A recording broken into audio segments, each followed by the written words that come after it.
আসসালামু আলাইকুম, welcome back to my channel Meghla Afrin. আজ আমি রান্না করবো শশার তরকারি, আর এটা রান্না করবো নদীর গুঁড়া চিংড়ি দিয়ে। দেখতে পাচ্ছেন শশাটাকে কেটে নেব, আর এখানে আমি সরিষা তেল গরম করে তার মধ্যে দিয়ে দেবো নদীর গুঁড়া চিংড়িটাকে দিয়ে কিছু পরিমাণ লবণ দিয়ে এটাকে ভেজে নিয়ে তার মধ্যে দিয়ে দেবো পেঁয়াজ বাটা আর দিয়ে দেবো কিছু পরিমাণে রসুন বাটা। এটাকে ভালো করে এখানে নাড়াচাড়া করে নেব। গ্রামের সাদা বাটা রান্না, যেহেতু এখানে বেশি মশলা দিয়ে রান্না করব না, আমরা গ্রামের মানুষ, তাই গ্রামের সাদা বাটা কিছু রান্না করতেছি।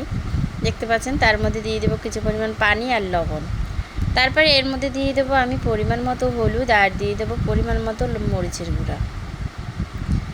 এটাকে দিয়ে দেবো, যেহেতু ঝালটা একটু বেশি বেশি খেতে ভালো লাগে, এর জন্য আমি একটু ঝালটা বেশি পরিমাণে দিয়ে নিলাম। এটা প্যাকেট মরিচ, যেহেতু একটু ঝাল বেশি হবে।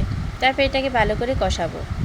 এখানে আর অন্য কিছু আমি অ্যাড করব না, এটাকে দিয়ে এখন ভালোভাবে কষাবো। কষিয়ে তারপরে দেখতে পাচ্ছেন যখন এরকম তেলটা উঠে আসছে, আগে থেকে কেটে রাখা পরিষ্কার করে রাখা সেই শসার তরকারিটা আমি এখানে দিয়ে দেবো।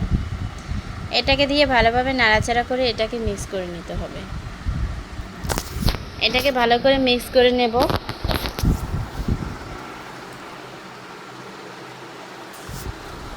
দেখতে পাচ্ছেন আমার এটা কষানো হয়ে আসছে। আমি একটু ঢাকা দিয়ে কষিয়ে নিয়েছিলাম। এটা সুন্দর মতো এখন কষিয়ে নেব। ঢাকাটা তুলে ভালোভাবে এটাকে কষাতে হবে।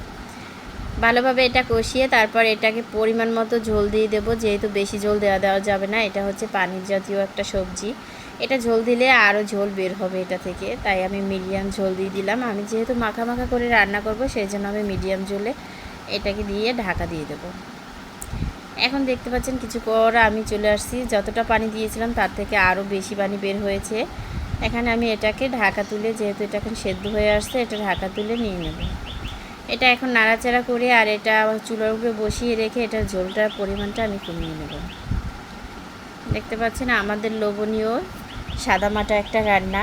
এটা ছিল শসা, দেশি শসা আর দেশি চিংড়ি মাছ দিয়ে একটা মাখা মাখা ঝোল। দেখতে পাচ্ছেন কমপ্লিট হয়ে গেল আমাদের আজকে শসার তরকারিটা।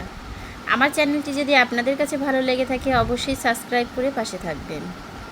সবার জন্য রইল অফুরন্ত ভালোবাসা ও দোয়া।